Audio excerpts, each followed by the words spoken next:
All right, welcome to today's edition of The Big Show. The Big Show, of course, is what we call it every single day.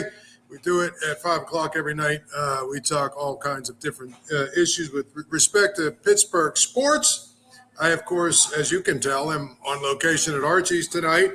It's just one of those nights where it worked out that I was down here. And, of course, Archie's is one of the few places around that seems to have power. And so that's an important thing for all of us to be able to have power, because at the end of the day, I know there's a lot of people, and I know I've got some friends who they're not going to have power for 5 to 7 days, which is just really, really tough. So hopefully they can get that power back on a lot quicker and sooner. But at the end of the day, we are basically in a place where there is power. So if you're looking for something to do a little bit later tonight, you could come down here. I think it's trivia night, actually, on Wednesdays at Archie's on Carson Street. So there's the reason that I'm here is basically because Archie always likes to have me come down whenever I can. And that's the way it goes. Now, we were talking about the Steelers a little bit later here. We're going to be talking about a lot about the Penguins. But we're going to start with the Steelers. And the question that people have asked is, now that you look at the Steelers roster, are they a better team today than they were 4 months ago, right? 3, whatever it was when the season ended. And I think the answer is unequivocally yes. I don't think there's any question they're a better team. I think if you look at what they're doing and what they've done, the biggest question you have, of course, is still at quarterback. But I don't know that really, even if Mason Rudolph is the guy, I don't know that necessarily you've taken a step back at all. And that's important, if you ask me. Russell Wilson is maybe a little better than Mason Rudolph, but I don't think either one of them was a world beater, is what I'm saying. So, if you get Mason Rudolph, to me, would the Steelers have won 9 or 10 games with him last year? Probably. Would have been similar. So that is now you have to ask yourself, okay, all the way around, have they made themselves better? Clearly, they've made their defense deeper, at least. They've filled and plugged some holes they needed. I think they've shored up the secondary. They obviously have shored up the defensive line a little bit. They have added depth at linebacker. They've gotten some ability to back up T.J. Watt, maybe give him some time off. I think honestly, if you look at it, they're better. And then on offense, I think moving Broderick Jones from left to right is probably going to be, a move that makes the line better, because I think he'll play better on that side. I think he'll play a lot better on that side, actually, because that's his natural position. I think Troy Fontenot, when he comes back on the right side, makes that right side better. And you know what? At the end of the day, if the right side is better and the left side is better, you will basically have yourself in a situation where you basically can say that the line is better. And also, if the line is better, they'll run the football better, and they'll probably be able to throw it better.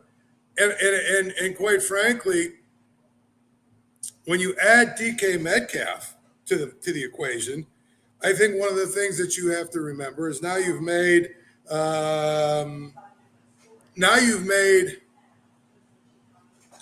your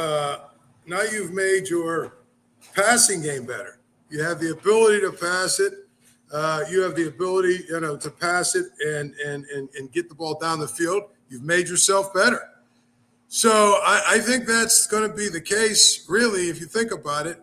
The answer is, of course, I got this little fly here. The answer is, of course, they're better. They are a better team than they were. And since they're a better team than they were, you know what? I think Omar Khan deserves a lot of credit for what he's done in the offseason.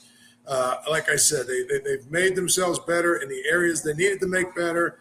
And if they finish it and they finish the deal, right? And they're able to finish the deal by going on and getting Aaron Rodgers, then I don't understand, how anybody could complain about what went on in this offseason, to be honest. And even if they don't get Aaron Rodgers, it's been a pretty good offseason. Now, does Darius Slay, for instance, have much left in the tank? Well, we'll find out. Does, Broderick Jones actually get better when he goes to the left side? We'll find out. Does Troy Fontenot make the right side better? We'll find out. I think when you look at what they have, and the other part of it is Jaylen Warren going to be capable of being the guy? Because last year, if you remember, he was the second guy. Now he's the guy. And, they drafted a running back and, a rookie that will be used on some level, but that's going to be a major question. A major, major question is going to be about Troy Fontenot and about Jaylen Warren and whether or not he's going to be able to handle that situation as the primary guy. I think, at least, put it that way. Some people might not agree with me, but I think that's going to be the case. And I think when we go from there, we see a team that has improved. And as they improve, then you start to say, what is going to be the height that they can get to? Well, I think that really is going to be determined by quarterback play. Period. Quarterback play. That's what's going to be determined. So I feel like, if they have Aaron Rodgers and he's able to play at a high level, okay. Well, then if you got Aaron Rodgers playing at a high level, I think one of the biggest things about that is that you have a chance maybe to compete with some of these other teams in the playoffs. And if you don't, if you have Mason Rudolph, then of course it's completely different as well. So I'm not sure, why people don't seem to see that the Steelers are better. They are better. I'm not sure how much better, but they're definitely better. And I think that if you think about it that way, around the quarterback, they've made the team more competitive and they've made the team better. And that's that. I feel like, we have talked a lot about the quarterback spot and what it means. I wrote a column yesterday, I think it was. I wrote a column basically saying that what they should do is start Will Howard and basically start him instead of Mason Rudolph. And my feeling is this. If you think about it, okay, the reality is we know what Mason Rudolph is. It would be a repeat of this year and last year and the year before and the year before and the year before and the year before, which is, you know what? I don't know if I like the ceiling that high. I don't see a high ceiling. What I do see, however, is a team that's going to be drafting like 20th again and, be no closer to having a solution for the issue at quarterback than they do now. So if he does play, and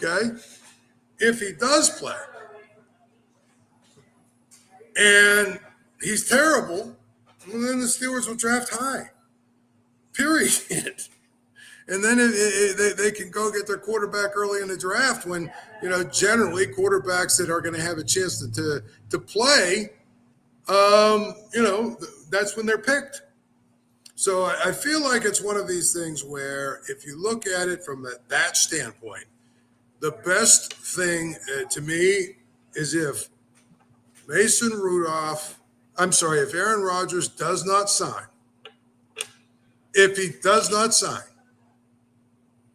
which it seems like he's going to, but if he does not sign, to me, let the young kid play and see what happens here. That's what I would tell you have to do. Let the young kid play, see what happens here.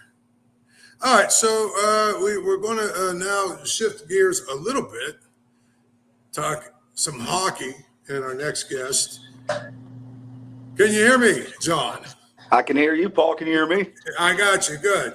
Our next guest is Plum's hockey coach, Jon Gratton. I've known for a long time. And, of course, John is clearly an expert on hockey. He coaches hockey, and hockey's his thing. And well, yesterday we got to talking. Unfortunately, we had the power outage and all hell breaking loose with the weather. But, we got to talking about Mike Sullivan. And obviously, John, you probably have a more trained eye than I do about what a coach does and doesn't do in hockey.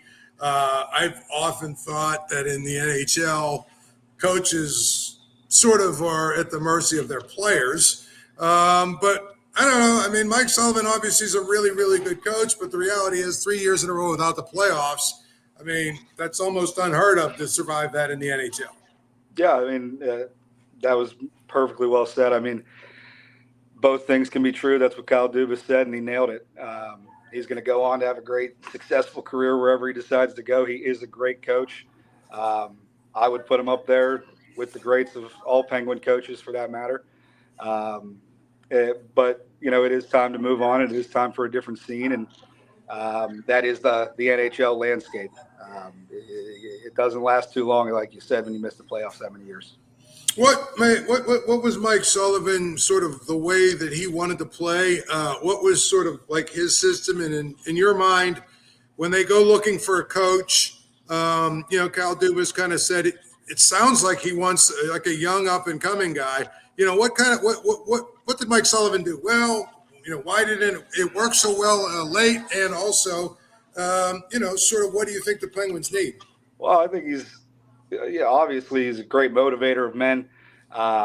He's a guy that preaches discipline. He likes a lot of speed off the puck, which when you have guys that are young and can move, it works well for you. That really hasn't been the way our roster has been assembled over the last few years. And, whether he adjusted to that lineup or the lineup didn't adjust to him is up for debate. But moving forward, I think he's going to have a lot of success with that recipe. As far as our team is concerned, moving forward and looking for a coach, obviously I would love to see a guy like Talk come here. I don't know if I see it that way. I don't know if they're looking for a strong disciplinary presence like that. I just don't see it going that way. There's a lot of guys that I like. Talk is one of them. I'm sure they're going to talk to him. I don't know how much you've looked into Dave Carlisle over at Denver University. Up-and-coming coach, young coach, highly touted. I think he would be somebody that would be really good for what we're trying to build here with all of our prospects coming in and trying to make a shift towards a younger lineup. Another guy that I like that I think would fit with this crew, especially with Sidney Crosby, would be a guy like Jay Woodcroft. He's not getting a lot of attention, I don't think. Former coach in Edmonton with Connor McDavid. I think those would all be great guys. There's a lot of guys on the carousel right now for coaching, though, so the list really could go on. What say you? Well, and here's I'll tell you, I think is very interesting. It seems like Mike Sullivan will have success, and it sounds like, it's going to be the Rangers or the Bruins that he goes to. Yeah. But, Dan Bylsma won a cup here and, had a lot of success here, and then he went to Buffalo and didn't work, and then he just went to Seattle and it didn't work. I mean, sometimes it doesn't necessarily work the way it should, immediately. Well, yeah, I think that's fair. There's no guarantees with that. When I look back on, Mike Sullivan's career here, he had very continued success. He didn't come in and splash win the cups like that. It was a continued success there for, a solid 7 years with different people in and out of the lineup. There's a lot of talk out there about him and his adjustments. I do think that he did make adjustments. You look at the lineup over the course of a decade, it has changed vastly, and he's had a lot of success with a lot of different people. Yeah, I mean, I think that it's going to be interesting to see. Now, I think it's clearly Kyle Dubas' team. It's no longer Mike Sullivan's team, and by extension, it's almost no longer Crosby, Malkin, and Letang's team. It sounds like they're going to try and take one more shot with that group. But it does. In my mind, why not try and make a clean break? Give Crosby obviously the option. Hey, listen, we're going to completely rebuild. If you don't want to be a part of it, we'll try and find you the right spot where you can go try and make one more run or whatever. But to me, Carlson to me is somebody they need to move on from. I wouldn't hate it if they moved on from Malkin and Letang. I know they're not going to, and they also need to get out from underneath Trista Jari's contract. Is this the time to do it, or do you have to wait another year because of the way contracts are written? Well, I mean, there's a lot to unpack there. As far as the older guys that are eating up all the cap, I mean, it's significant. It's 30% of the cap.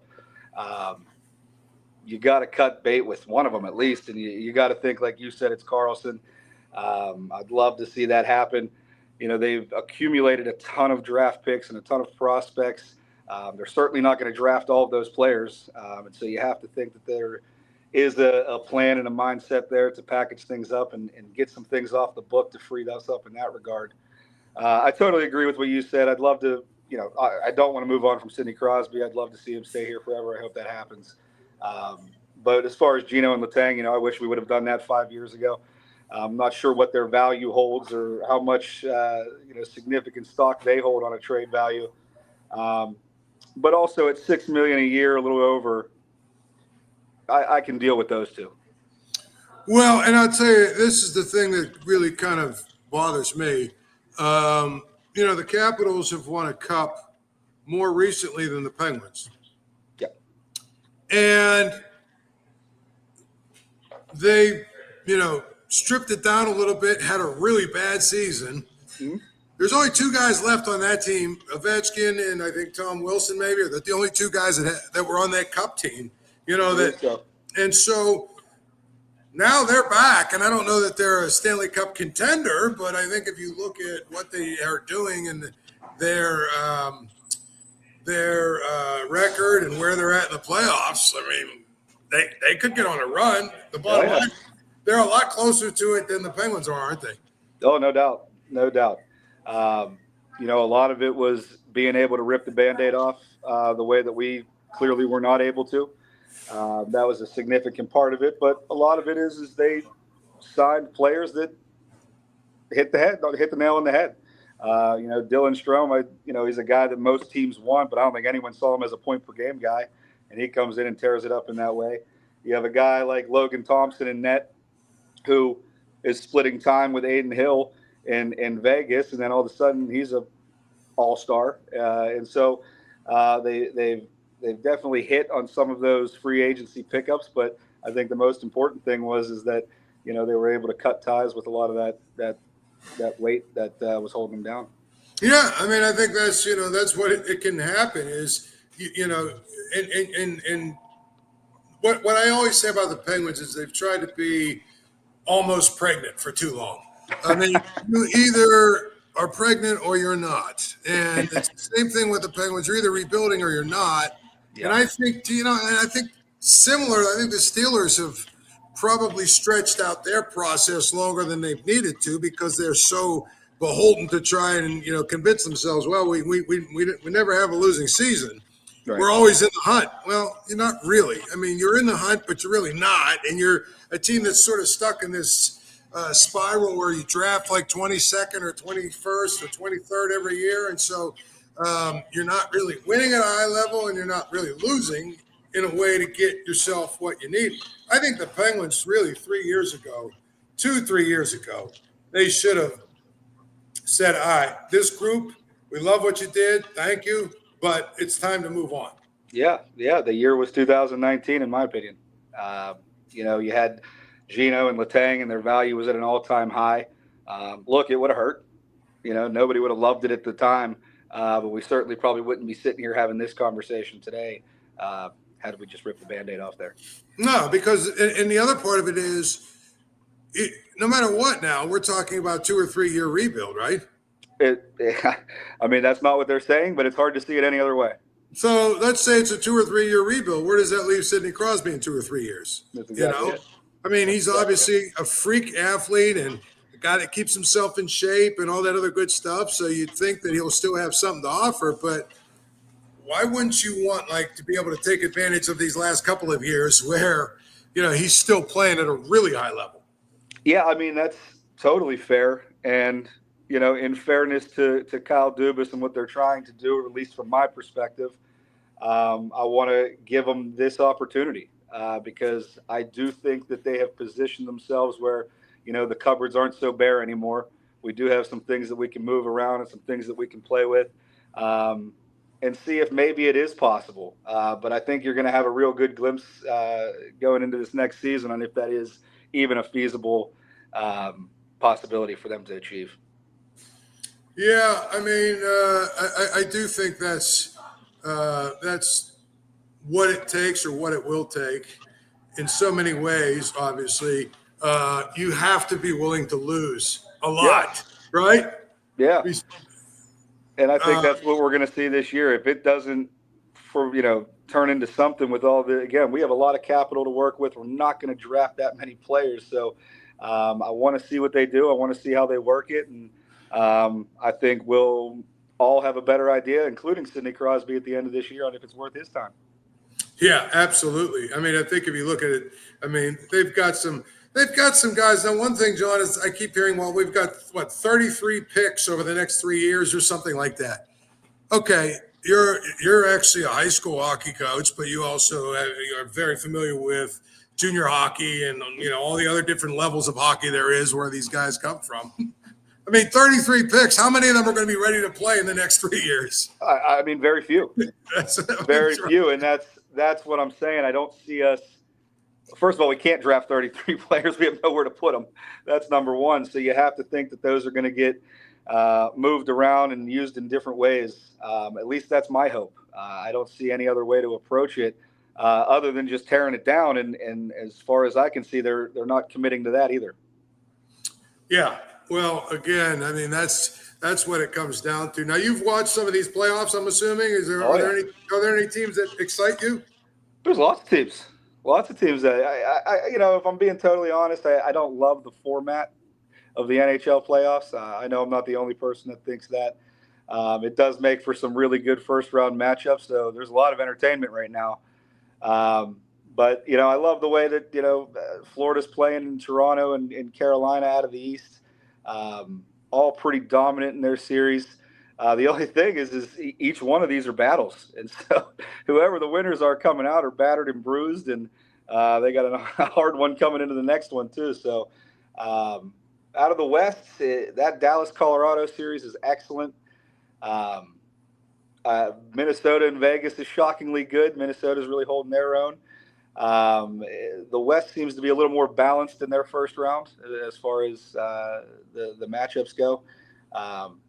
Edmonton in LA is an interesting one to me, though. It's hard for me to get a read on either of those teams on if they're legitimate or if it's just a wild series to watch. You watched any of that? Well, I think the thing about Edmonton and LA is it's kind of two opposite kind of teams, isn't it? The way both teams want to play. I think they've played the last 3 years in the playoffs, and if I'm not mistaken, I think Edmonton's won all three, but it's been brutal. It's been a grind. It's like, even though, it's one of those things where I think hockey probably, this better than me, but hockey seems to be like just about every other sport. It really comes down to matchups. Oh, yeah. And the Kings are a tough matchup for the Oilers. They are. It comes down to matchups, and it comes out to health as you move around, as you move down through the bracket. But you got one team that's a bruiser in the Kings, and they will smack you in the mouth, and they have no problem smacking anybody in the mouth. And Edmonton is a high-flying, high-scoring team that doesn't like to be smacked in the mouth. So it's been wildly entertaining over there, but a lot of scoring, not a lot of goaltending. So it's hard to really get a read on if they really have a legitimate chance, either one of them coming out of the West. Yeah, I mean, really. The other thing is you play in a series like this, you get beat up. You might not have nearly as much left in the tank for your next series, correct? That's how I feel about a lot of these series. It's the same thing with the Toronto-Ottawa series. It's 3-2 now, but Toronto's been, dominating the scoreboard for the most part, but man, they've had to earn it. And, and Ottawa's sending them on limping into the next round too, probably. And so you see a lot of those matchups. Same thing with Tampa and Florida. Both teams are just really physical series. Speaking of, coaches, I read where, and this just tells you kind of how the rest of the world operates outside of Pittsburgh. But I've heard and read that if the Lightning don't get out of the first round, Cooper is gone. I've also read that. That wouldn't be fair. It wouldn't be fair in my mind, but you know what? That's the way they do it in that league. It is the way they do it in that league. That would be remarkable, though. I got to tell you. Hey, there's another guy that would be on the market, though. True. But he doesn't sound like the kind of guy like the Penguins want, though. Well, Sid worked with them at that Four Nations. They seem to have a pretty good relationship there. He went on about a 5-minute rant on Sidney Crosby, so I know they get along. I love him as a coach. I think he's great. He's had a ton of success, and that would be a surprising one, especially considering the matchup. Again, that's why I don't love the way that this is set up in the NHL. I'd like them to just go the straight 1 through 8 rather than the division stuff, because, to me, Florida and Tampa is a series that you could absolutely see as the Eastern Conference Finals. Yeah.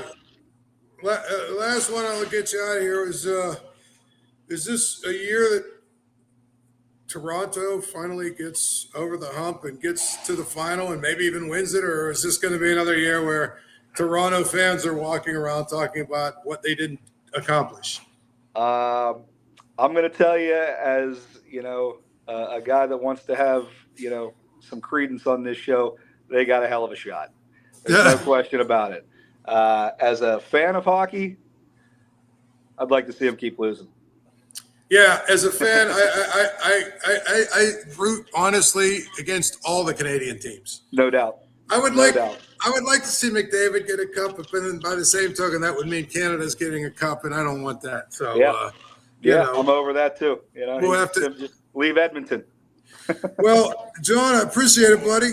And I'm sure we'll check in again in a week or two. We'll see how the playoffs progress. We'll have you back on, and we'll get it all done like we do. But until then, enjoy your evening, buddy. You do the same. This was awesome. I appreciate you having me. I hope we do it again. We will. Absolutely. All right. That's Jon Gratton, the Plum hockey coach, good friend of mine, of course, knows hockey in and out and has done everything that you can do in terms of coaching. He's been in a bunch of different places. Anyway, just to sort of put a bow on this show, we were talking there about the NHL. It's funny, John Cooper, I was looking at him, Mike Sullivan, we talk about him and the fact that he is being fired after winning 2 cups and all that other good stuff. If you look at what John Cooper has done with the Lightning, I mean, he's been pretty good, to say the least. And, let's see. So he won 2 Stanley Cups, basically 2 years after Sullivan won his. But here's the difference. He was in the Stanley Cup Finals in 22, and then he's lost in the first round the last 2 years. So, hey, this would be 3 years in a row where he basically lost in the first round. And you know what? In that league, you can't do it. It's just not how it works. By the way, the game's always on at Archie's. As you can see, I'm down here at Archie's. The game's always on at Archie's on Carson Street. Archie's, home of 80-cent wings, Monday through Thursday. Tonight is trivia night at Archie's, so get down here. And if you do, tell Archie I said hello and also that I sent you. So Archie's, that's Archie's on Carson Street. Again, home of the Paul Zeise grilled cheese sandwich. Until we meet again tomorrow, we will figure something out to talk about tomorrow. I'm sure there will be more going on in the world of the NFL. I'm sure there will be more going on in the world of the NHL. And, God forbid, I guess we have to talk about the Pirates from time to time as well. Until then, enjoy yourself. And let's just say, stay out of trouble.